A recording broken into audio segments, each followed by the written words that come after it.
वलगांव स्थित तकरीबन 2 साल पुराने हुए मर्डर केस में मृतक अब्दुल करीम अब्दुल जलील के बेटे अब्दुल शाहरुख ने पानी की टंकी पर चढ़कर आत्महत्या करने की कोशिश की और अपने पिता को न्याय दिलाने के लिए एएसआई नरवणे के हाथों मामले की जांच करने की मांग की।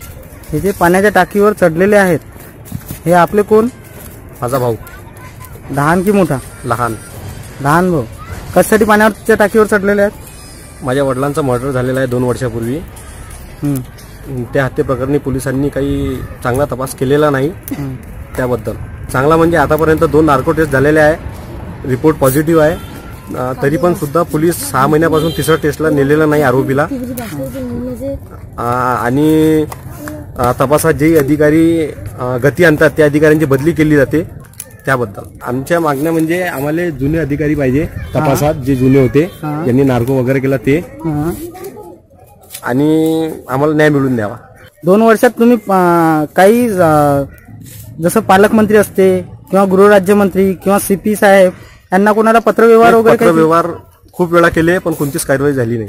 गृहमंत्रीजवळ गेलो, गृहमंत्रीचं लेटर सुद्धा आहे का बाबा जुने अधिकारी नेमून द्या, पण सीपी साहेबांना काहीच कारवाई केली नाही। सीपी साहेबांनी कोणतीच कारवाई केली नाही, मंडलिक साहेब। आणि आता जे नवीन सीपी आले यांच्याकडे आपण काही मागण्या केल्या? नाही, यांच्याकडे काहीच नाही केली। आम्हाला फक्त एवढीच मागणी आहे का बाबा जुने अधिकारी पाहिजे। जुने अधिकारी कोणकोणते होते? एपीआय महेश नरवणे वगैरह, तिड़के मैडम, चेतना तिड़के, एसीपी चेतना तिड़के, पीआई कुरलकर साहब। 2 साल पुराने मर्डर केस में एएसआई नरवणे इस मामले की जांच कर रहे थे, तब उन्होंने एक आरोपी को गिरफ्तार किया था, किंतु कुछ समय उपरांत ही एएसआई नरवणे का तबादला किया गया, जिस वजह से इस मामले की जांच अब तक रुकी है। 7:45 बजे मैं पेट्रोल भर रहा था, डीजल भर रहा था पेट्रोल पंप पर। मेरा लड़का 7:05 को निकला बोलते स्टैंड पर से। मैं 7:45 बजे निकला, मैं पेट्रोल और डीजल भर रहा था उसके गाड़ी में। आईएसटी पे मोटे स्टैंड पर मेरी कटी थी। मेरे को पहला निरोप आया कि एक लाश पड़ी है करके, वहाँ आऊंगी उर्पाटी गिरी। बोले ठीक है भाई, होंगी कोई। मेरे कटी वाले बबुल काट रहे कलंदरी की। दूसरे से भी निरोप आया, तीसरे से आया तो ड्राइवर के कान में बोल रहा है एक मैलगोली, लोखंडे क्या नाम है उसका, मैलगोली है वहाँ का आईएसटी का, तो उसे कान में बोला तो मेरे को लेके गए नहीं। चौथा निरोप आया 2 जने। अरे बोले तुम यही बैठे, बोले काटते हुए गाड़ी भी भर गई थी मेरी। अरे बोले सरपंच है, बोले बलगांव का। अरे बाप रे, मैं निकला मेरी लूना लेके, मेरा कटी वाला पीछे बैठा बाबर नाम का है। हम वहाँ पहुंचे तो 4 मिनट में पहुंचा मैं। वहाँ मेरे छोकरे की गाड़ी नहीं थी, वो गाड़ी का नंबर बताया मैंने। उसके बाद में मैं वहाँ से जब आया तो मैडम आई, सीपी मैडम जो थी, तो इसके पहले तिड़के मैडम, वो मैडम आई। उसके संग 2-3 कांस्टेबल भी थे, लेडीज भी थी। मतलब मैडम यहाँ मेरे छोकरे की गाड़ी नहीं थी ना? नहीं बोले चाचा गाड़ी थी, बोले यहाँ। मतलब आप अभी आ रहे 11 बजे आई, अब ये तो मालूम नहीं ना अपने को गाड़ी किसने लाके रखा। अब्दुल शाहरुख के टंकी पर चढ़ जाने से आसपास के परिसर में खलबली मच गई। न्याय होना हमारे लड़के का, आरोपी कोई भी हो। मैं ऐसा नहीं बोल रहा कि जो 29 दिन जेल में रहा वही जगह करके, जो बलगांव का आरोपी है उसमें ये पक्का है। एक नहीं है, 8 जने हैं। नहीं कर रही पुलिस, सरकार नहीं कर रही। रंजीत पाटिल का नहीं भी गया, परवीन पोटे का भी लेटर है, लगा हुआ है लेटर। हमने जो रात को हमने ये करे ना, वो साहब ने हमको ये बोले, गृह मंत्री ने, आप जाओ बडलिन को बोलो, बोले कि ये मेरे को फोन करो, और हमारे को फैक्स भी भेज दिए वहाँ से। हम 8 जने गए थे। पुलिस का तो मकसद ये है कि मैं तो बोलता कि पूरे रुपए पुलिस ने खाई, मैं डायरेक्ट बोलूंगा। नरवणे साहब को हमने तपास में मांगे, उन्होंने बिल्कुल ऐसे लाइन पर लाए काम कर दिए उन्होंने। 75% सर, क्या नाम तो पहले गाड़वे, उसके बाद में कुरलकर, उसके बाद में ये साहब है। साहब का नाम कहीं नहीं, हम काहे झूठ बोलेंगे। दोनों साहबों ने गए, साहब ने वहाँ से उनको ये भी दिए कुरलकर को कि भाई इनकी पूरी केस की चौकसी करो। किसने करी नहीं। बडलिन साहब के कहने 20 बार गया ना, मैं 20 बार बयान है, देख लो तुम। आप इस मामले भी है, इस मामले में मुख्यमंत्री से भी बात हुई है, मेरी खुद की बात हुई मुख्यमंत्री से। और मुख्यमंत्री ने ये क्लियर बताया है कि इसकी सीबीआई चौकसी करो। मुख्यमंत्री ने लेटर पे साइन भी किया है।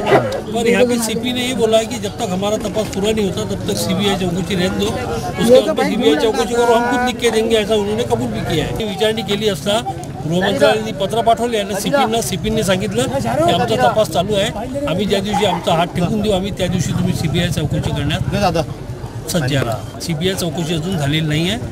हे इथले सीबी म्हणतात की आम्ही जे मंडलिक साहेब होते त्यांनी ते एक्सेप्ट केलं नाही की आम्ही स्वतः आमचा तपास चालू आहे आणि जवळपास पूर्ण होत आहे तपास, इथपर्यंत त्यांनी सांगितलं होतं। परंतु हा तपास कुठं अटकला हेच आम्हाला समजून नाही राहिलं।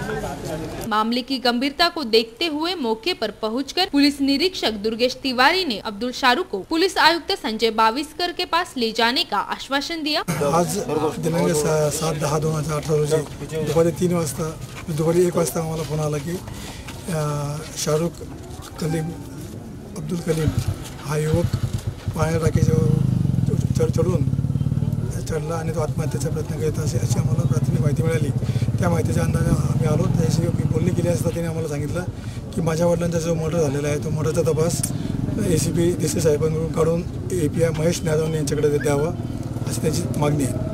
त्या मागणीप्रमाणे आम्ही आता आज सुट्टी असल्यामुळे आज आम्ही CP साहेबांची चर्चा करून आम्ही उद्या चर्चा करून आम्ही त्यांना जे आश्वासन आम्ही त्यांना पूर्ण करू। त्यामुळे त्यांना आता त्याच्या जे मागण्या आहेत त्या मागण्याचे पूर्ण आश्वासन करण्याचे आम्ही हे केलेले आहे। VCN न्यूज के लिए शफीक अहमद की रिपोर्ट। आरोग्य सहायक बीबी बड़े, खामगांव सामान्य अस्पताल और आरोग्य सहायक अनिल गुंजरकर रूरल हॉस्पिटल से लेकर टीम गांव के स्वामी समर्थ नगर और परिसर में सर्वेक्षण करके लोगों में जन जागृति के लिए पंपलेट वितरित कर रही है, जिसमें डास द्वारा प्रसारित होने वाले जूता, डेंगू, चिकनगुनिया जैसे आदि बीमारियों के नियंत्रण के लिए नियमित रूप से कार्य साजना स्वास्थ्य के विभाग द्वारा किया जा रहा है। डास के जीवन में 4 चक्र अवस्थाएं होती है। पहली 3 अवस्था पानी में रहती, जिसे आसानी से नष्ट किया जा सकता है, जिस कारण डास की उत्पत्ति रोकी जा सकती है। आमतौर पर मादा डास एक समय 150 से 250 अंडे देती है। इसका अर्थ यह हुआ कि यह रफ्तार कितनी तेजी से होती है। डेंगू का प्रसार एडिस इजिप्टाई इस जाति के डास से होता है। इसकी उत्पत्ति स्वच्छ पानी में भी होती है, जिस वजह से घरों में नारियल रंजन, टायर, करवटे, भंगार सामान, कूलर, फुलदानी जैसे आदि चीजों पर खास तौर पर ध्यान रखना बहुत जरूरी होता है। बीमारी के चिन्ह बुखार, आंखों में दर्द करना, मलमल करना, बदन पर चकत्ते पड़ना, कान, नाक, हृदयों से खून बहना आदि होती है। इन सभी चिन्हों को बताकर साजना स्वास्थ्य विभाग द्वारा लोगों में जन जागृति की जा रही है। इसी के साथ ही इस मौके पर आरोग्य सेवक व्यवहार हुंबड़, गारवे वक्टे, उन्हाले जाधव, वैरालकर, पायघन, मुरकुटे, सपकाळ जैसे आदि स्वास्थ्य सेवकों के 15 दलों ने खामगांव शहर के वार्ड में सर्वेक्षण किया और लोगों में जन जागृती की। आपल्या शहरात डेंगूचे रुग्ण निघत आहेत, तुरळक निघत आहेत। आपल्या शहरात 30 टीम टाकल्या। लोक जलद ताप संरक्षण, कंटेनर संरक्षण करत आहेत। या जो हिवतापाचा म्हणजे कारवाई करण्यात येत आहे।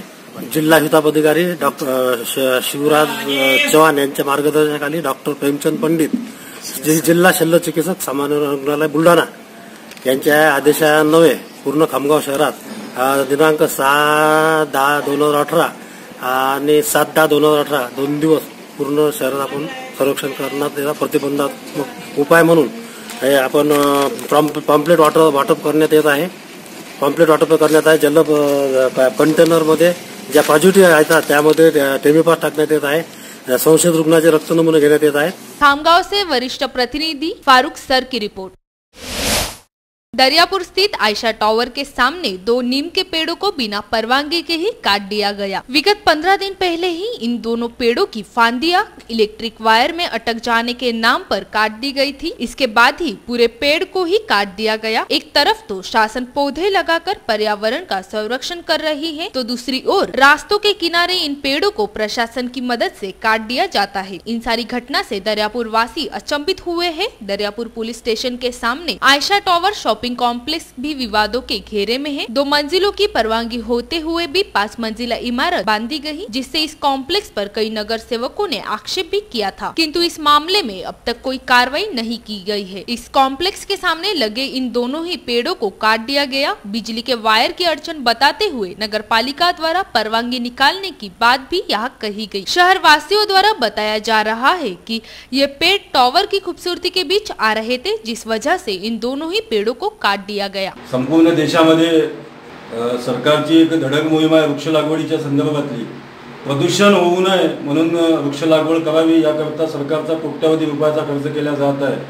परंतु दुर्भाग्यपूर्ण विषय असा आहे की दर्यापूर नगरपालिकेच्या क्षेत्रामध्ये गेल्या 15 वर्षापासून जी निंबाची मोठी झाडं होती आणि ती दर्यापूरचं वैभव होतं, अशा सगळ्या परिस्थितीमध्ये पोलीस स्टेशनच्या समोर एक नव्यानंच आयशा टावर म्हणून अनाधिकृतरित्या उभं केलेलं आहे। त्या समोर असलेले झाडं आयशा टावरच्या सगळ्या मंडळींनी ते विनापरवानगी तोडलेलं आहे आणि या संदर्भातच झाड तोडल्याबाबत स्थानिक वर्तमानपत्रामध्ये ही बातमीसुद्धा प्रसिद्ध करण्यात आली होती, परंतु संबंधितांनी यावर कुठलीही दखल घेतलेली नाही आणि काल परवा पुन्हा अधिक जे अर्ध्यावर तोडलेलं झाड होतं ते संपूर्णरित्या जमिनीपासून कापून ते झाड तोडून त्याची विल्हेवाट लावलेली आहे। या संदर्भात प्रशासन सुस्त आहे, कारण विनापरवाना ज्या वृक्षाची तोड होत आहे हा गंभीर गुन्हा असताना सुद्धा प्रशासन का झोपलेला आहे, सगळ्यात मोठा हा प्रश्न आम्हाला दर्यापूर निर्माण झालेला आहे। VCN न्यूज के लिए दरियापुर से किरण होले की रिपोर्ट।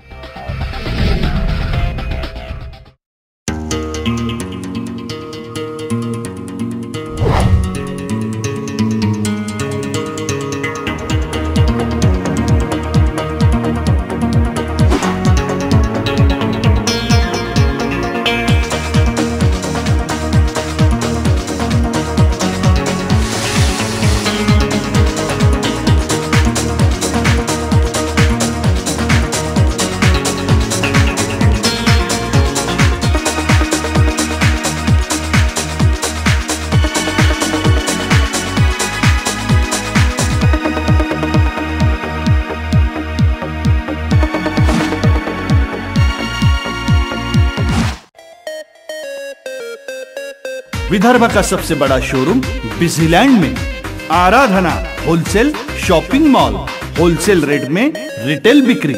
आराधना संपूर्ण लग्न बस्ता, बनारसी शालू, डिजाइनर साड्या, घाघरा ओढ़नी, salwar suit, dress material, readymade coat, suiting shirting, teenage wear, kids wear, fashion jewellery, lifestyle, shoes व sandal, home decor, matching. Lane number L2, shop number 43 to 48, Busyland complex, Nandgaon Peth, Amravati. Aradhana wholesale shopping mall, wholesale rate में चिल्लर बिक्री। आराधना। कोयले पर चलने वाले बिजली प्रकल्पों के पास केवल 10 दिनों का ही स्टॉक शेष रहने से आगामी कुछ दिनों में ही राज्य को लोड शेडिंग का सामना करना पड़ेगा, ऐसी संभावनाएं निर्माण हुई है। आगामी 10 अक्टूबर से नवरात्रि उत्सव प्रारंभ हो रहा है, तो वही दूसरी ओर राज्य के विद्युत निर्मित केंद्रों के पास कोयला उपलब्ध न रहने से उसका परिणाम बिजली निर्मित पर होगा। इस कारण इन नवरात्रि महोत्सव में समूचे राज्य में लोड शेडिंग का सामना करना पड़ सकता है। हालांकि महावितरण कंपनी की तरफ से लोड शेडिंग का टाइम टेबल अब तक घोषित नहीं किया गया है, लेकिन वर्तमान स्थिति में बिजली की जरूरत के अनुसार बिजली की मांग बढ़ जाएगी। साथ ही नियमित बिजली मिलना असंभव है, ऐसे में अतिरिक्त बिजली की व्यवस्था कहां से करेंगे, इस तरह की समस्या महावितरण कंपनी के सामने उपस्थित है। महाराष्ट्र नवनिर्माण सेना के प्रमुख राज ठाकरे आगामी 17 अक्टूबर की सुबह 8 बजे अमरावती पहुंच रहे हैं तथा सारा दिन अमरावती के शासकीय विश्राम गृह में रुकते हुए उसी दिन शाम 6 बजे राज ठाकरे अमरावती में आयोजित अंबा फेस्टिवल में उपस्थित रहेंगे। इसी के साथ ही राज ठाकरे का 17 अक्टूबर से 20 अक्टूबर तक लगातार अमरावती में ही मुक्काम रहेगा तथा वे यहाँ पर पार्टी के संबंधित गतिविधियों में हिस्सा लेंगे। इसके बाद 22 अक्टूबर को राज ठाकरे अपने यवतमाल, 23 अक्टूबर को वाशिम तथा अकोला में, 24 अक्टूबर को बुल्डाना जिले के दौरे पर रहेंगे, जहाँ से वे 25 अक्टूबर को लोनार सरोवर को भेंट देते हुए औरंगाबाद की ओर रवाना होंगे और 26 अक्टूबर को औरंगाबाद से मुंबई जाएंगे। यहाँ विशेष उल्लेखनीय यह है कि मनसे प्रमुख राज ठाकरे मंगलवार 16 अक्टूबर की शाम 7 बजे मुंबई से छत्रपति शिवाजी महाराज टर्मिनस से मुंबई अमरावती ट्रेन के जरिए अमरावती के लिए रवाना होंगे और बुधवार 17 अक्टूबर की सुबह 8 बजे अमरावती रेलवे स्टेशन पर राज ठाकरे का आगमन होगा। यह जानकारी मनसे द्वारा आयोजित पत्रकार परिषद में दी गई। 17 तारखेला माझ्या पक्षाचे नेते आदरणीय राजसाहेब ठाकरे विदर्भाच्या दौऱ्यावर येत आहेत। 17 तारखेला सकाळी 8 वाजता अमरावती स्टेशनला त्यांचं आगमन होत आहे आणि तिथून पुढे 7 दिवसाचा दौरा त्यांचा आहे। त्याच्यामध्ये अनेक सांस्कृतिक, कला, पक्षबांधणी याच्यावर साहेब भर देणार आहेत आणि त्या संदर्भात ते सांगण्याकरता मी, माझ्या पक्षाचे नेते बाविस्कर साहेब, आनंदभाऊ पडवार, बाळासाहेब शेडगे, रणजित शिरोळे याचे नियोजन करण्याकरता आज आम्ही अमरावतीमध्ये आलेलो आहे आणि उर्वरित दौरा दिवाळीनंतर नागपूरपासून चालू होणार आहे. अमरावतीकरांनी त्यांना निमंत्रित केलेलं आहे सांस्कृतिक कार्यक्रमाकरता, आंबा महोत्सव करता. पक्षाची बैठक अमरावती जिल्ह्याची आहे, तशीच यवतमाळ जिल्ह्याची बैठक आहे. पक्ष बांधणी आहे, कार्यकर्त्यांशी संवाद आहे. अशा अनेक गोष्टी संदर्भात साहेब तिथे येऊन राहिलेले आहेत. मेळघाटमध्ये जाणार आहेत, मेळघाटमध्ये ते 2 दिवस राहणार आहेत, तिथल्या लोकांशी संवाद साधणार आहेत. इस मौके पर बाबाराज जाधवराव, बाळासाहेब शेळगे, आनंद एबड़कर, रंजित शिरोड़े, प्रवीण डांगे, संतोष बद्रे, सुशील पासघरे के साथ अन्य पदाधिकारी मौजूद थे. आगामी 10 अक्टूबर से शुरू होने जा रही शारदीय नवरात्रि उत्सव मेले के लिए 6 अक्टूबर को मनपा के डॉक्टर बाबा साहेब आम्बेडकर सभागृह में नीलामी की प्रक्रिया पूर्ण की गई. इस नीलामी प्रक्रिया में हर 35 स्क्वायर मीटर दुकान का नीलामी मूल्य 4,500 रूपए रखा गया था. दुकानों की नीलामी करते समय स्थानीय व्यापारियों को प्रथम प्राधान्य दिया गया. राजकमल चौक से गांधी चौक तक के सड़क किनारे दोनों ओर से कुल मिलाकर 150 दुकानों का नियोजन मनपा के बाजार परवाना विभाग ने किया, जिसके तहत 9 दिनों के मेले के लिए हर दुकान का प्राथमिक किराया 4,500 रूपए रखा गया. नवरात्रि उत्सव के लिए मनपा सहित सभी व्यापारी भी तैयार हो चुके हैं. मेले की सुरक्षा देखते हुए नियमानुसार मनपा ने इन दुकानों का नियोजन किया है. श्रद्धा फैमिली शॉपिंग में जाएंगे हम सभी. साड़ियों की नई डिजाइन देखो यहीं से लाएंगे. श्रद्धा फैमिली शॉपिंग में जाएंगे हम सभी. लेडीज जेंट्स बच्चों की हर फैशन लाएंगे सभी. फैशन के सफर में आप भी आगे ही आगे बढ़ते चलिए, क्योंकि बिजीलैंड का सबसे बड़ा आलीशान भव्य showroom Shraddha family shopping and mall, Busyland complex, Nandgaon Peth, Amravati.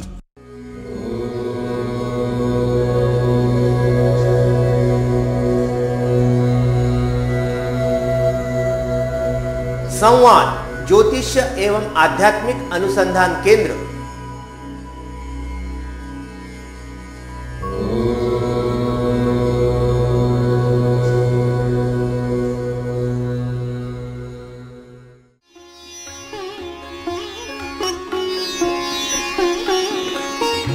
समृद्ध जन्म कुंडली के अनुसार करें अपने व्यक्तित्व का निर्माण.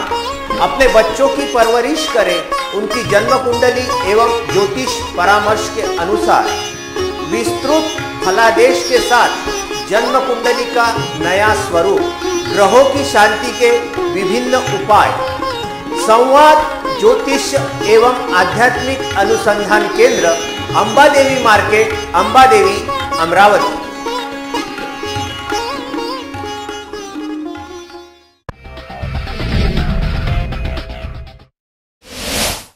7 अक्टूबर को अमरावती शहर व अमरावती ग्रामीण की संयुक्त बैठक उत्तर भारतीय मोर्चा की ओर से ली गई. इस बैठक में उत्तर भारतीय मोर्चा के पदाधिकारियों से मिलकर आगामी कार्यक्रमों की रूपरेखा तैयार की गई. साथ ही आचार संहिता से पूर्व लिए जाने वाले कार्यक्रमों का नियोजन भी इस बैठक में तय किया गया. इस बैठक का आयोजन दिलीप बाबू गणोदय मठ में किया गया था. इस मौके पर प्रदेश अध्यक्ष जयप्रकाश ठाकुर, महामंत्री प्रद्युमन शुक्ला, विनोद सिंह, सचिव शैलेश मिश्रा, गुलाब दुबे के साथ अन्य लोग मौजूद.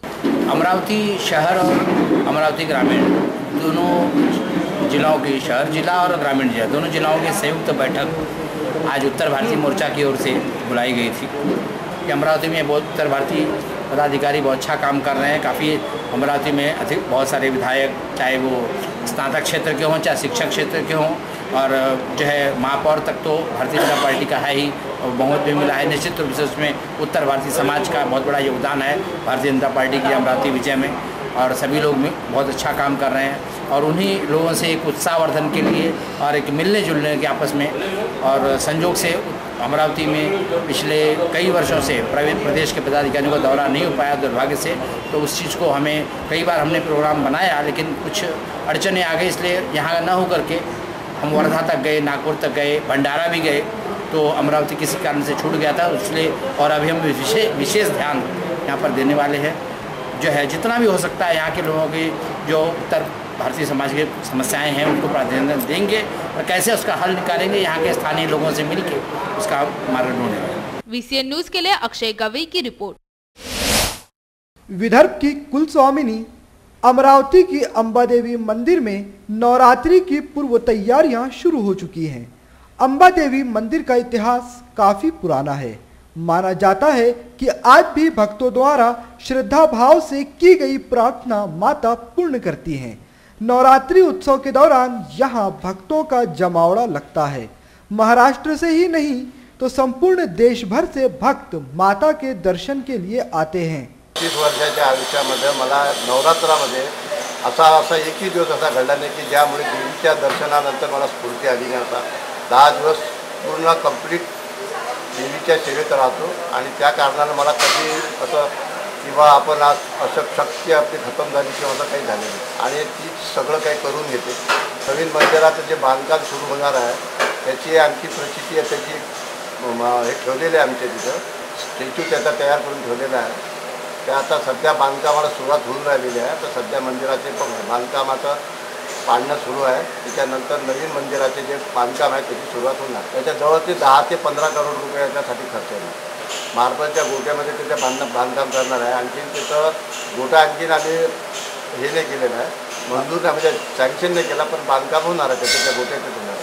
त्याची एक प्रतिकृती आम्ही मंदिरात ठेवलेली आहे। जवळपास त्याला 5 ते 10 वर्ष लागतात। देणगी तशी ठराविक आकडाने सांगतात, पण 15, 20, 25, 30 लाखाच्या जवळपास 30-40 लाखात एक ते 1.5 करोड रुपयाचं ट्रान्झॅक्शन आहे मंदिरात। 2-2.5 करोड रुपयाची व्यवहार चालू आहे। त्या मंदिरातर्फे रुग्णालय सुरू झालं जाते। त्याच्यात लोक प्रभातमध्ये आमचा दवाखाना जातो। लायब्ररी आहे श्रेणीची, ते वर्गणी घेऊन आली लायब्ररीचे काम। भक्तांना आव्हान फक्त जेवढं आहे की मंदिराचा जीर्णोद्धार सुरू आहे, आपण आपल्या परीने जे काही देणगी मंदिरात द्यायची आहे ते द्यावी। हर साल की तरह इस साल भी नवरात्रि की तैयारियां बड़े जोरों शोर से मंदिर में शुरू हो चुकी हैं। नवरात्रि के मौके पर सभी भक्त अंबा माता को पहनाने के लिए एक से बढ़कर एक खूबसूरत नौवारी साड़ियां दे रहे हैं। सर तुम्ही इथे मंदिरात किती वर्षापासून येऊन राहिले? लहानपणापासून। अच्छा, आणि आता हे जे नवरात्रासाठी तुम्ही पातळ आणलं आईसाठी, तर ही म्हणजे प्रेरणा तुम्हाला कधीपासून मिळाली की कसं? अनेक वर्षापासून आमची आई पातळ घेऊन येते आणि दर मंगळवारी हा प्रसाद सुद्धा ते समजा आमच्या आंघोळीने पडलं का सुरू आहे। अच्छा, नवरात्राचं यावर्षी तुम्हाला कोणती इच्छा म्हणजे काय असं झालं आहे का कधी? कोणती इच्छा मागितली आपण आणि पूर्ण झाली आहे? इच्छा काय ती सर्वांचं न मागताच इच्छा पूर्ण करतात।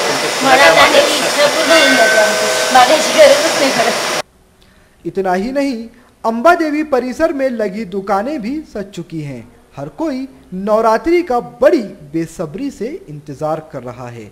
इस मौके पर 10 अक्टूबर की सुबह 5 बजे अंबा देवी मंदिर में घट स्थापना की जाएगी। माता की पूजा अर्चना कर संत अच्युत महाराज के शिष्य संत सचिन देव महाराज का प्रवचन होगा। नवरात्रि के अवसर पर अंबा माता की दिन में 3 बार महाआरती होती है। दशहरे के दिन माता अंबा देवी व माता एकवीरा देवी की पालकी निकाली जाती है और सीमा उल्लंघन कर इस नवरात्रि उत्सव को समाप्त किया जाता है। आश्विन शुद्ध नवमीला याप्रमाणे संपूर्ण पूर्णाहुती होम हवन व पूर्णाहुती झाल्यानंतर घटाचे उत्थापन होते व हजारो भाविक भक्तांना नवमीच्या प्रसादाचे वितरण होते। तसेच आश्विन शुद्ध नवमीला दुपारी 4 वाजता देवीला पालखीमध्ये घेऊन दोन्ही देवीला पालखीमध्ये घेऊन देवीचे सीमोल्लंघन केल्या जाते। याप्रमाणे संपूर्ण नवरात्र उत्सवाची सांगता होते। तसेच नवरात्र झाल्यानंतर पहिल्याच रविवारी देवीला आश्विन नवरात्रानिमित्ताने लघुरुद्राची पूजा करण्यात येते व त्यानिमित्त सुद्धा संपूर्ण भाविक भक्तांना प्रसादाचे वितरण करण्यात येते। दरवर्षी याप्रमाणे नवरात्र उत्सव हा अशा रीतीने साजरा केला जातो। नवरात्रि के दिनों में भक्तों की यहाँ भारी भीड़ देखने मिलती है। हर कोई अपनी मनोकामनाएं लेकर माँ के दरबार में आता है और यही वजह है कि माँ भी अपने भक्तों पर सदैव अपनी कृपा बनाए रखती हैं और उन पर प्रसन्नता के फूल लुटाती हैं। Bureau report, VCN news.